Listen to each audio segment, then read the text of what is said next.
Halo teman-teman semua, selamat datang di podcast kami. Perkenalkan, nama saya Mustafidatul Amalia dengan NIM 078. Dan saya Dina Anzila Fariha dengan NIM 099. Di episode kali ini kita akan ngobrol santai nih tentang kehidupan di era internet yang sekarang sudah jadi bagian dari keseharian kita. Mulai dari cara kita bersosialisasi sampai bagaimana dan itu mempengaruhi kehidupan sosial dan juga politik. Tanpa berlama-lama lagi, yuk mari kita mulai obrolan kita. Selamat mendengarkan.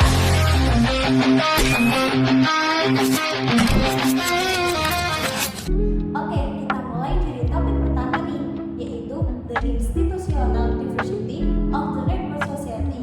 Nah, sederhananya ini ngomongin siapa saja sih yang punya peran di dunia internet sekarang. Nah, jadi internet itu nggak cuma dipegang oleh satu pihak.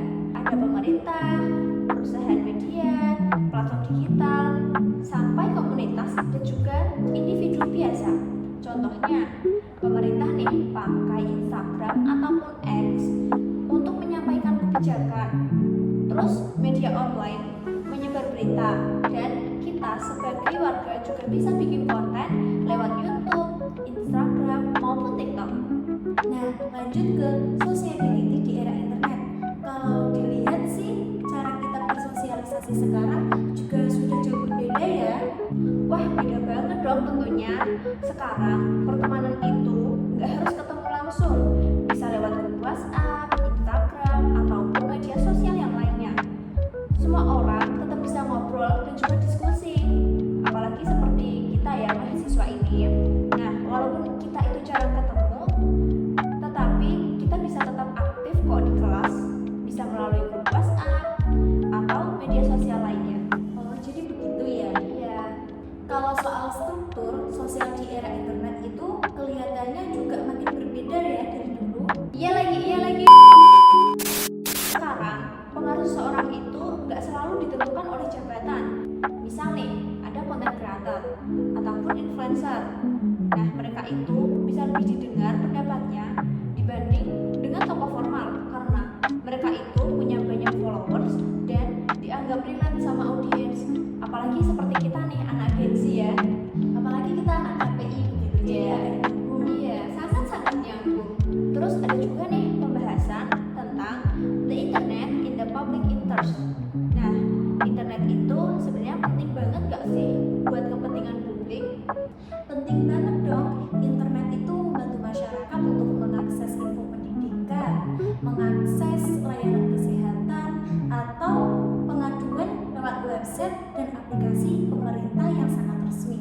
Tetapi di sisi lain, ruang digital juga penuh iklan dan kepentingan bisnis. Jadi fungsi publiknya terkadang ketutup. Gitu. Oh, kita juga sering lihat nih gerakan sosial yang sangat viral di media sosial. Nah, apakah itu termasuk network social movements? Menurut kamu bagaimana ya?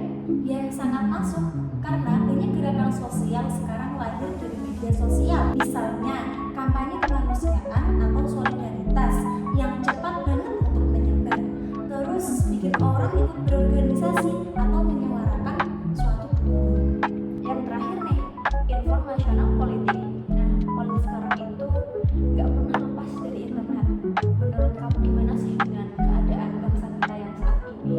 Sesuai banget dong, di masa pemilu, media sosial penuh konten politik yang bisa membentuk opini publik.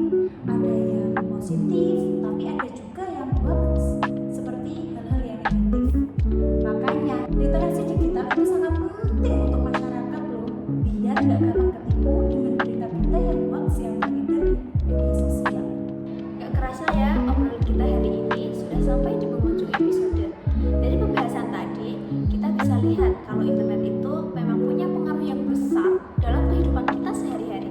Ya, internet sangat memudahkan kita untuk kegiatan sehari-hari. Tetapi kita harus waspada dengan menerima dan menyebarkan informasi kepada internet atau media sosial.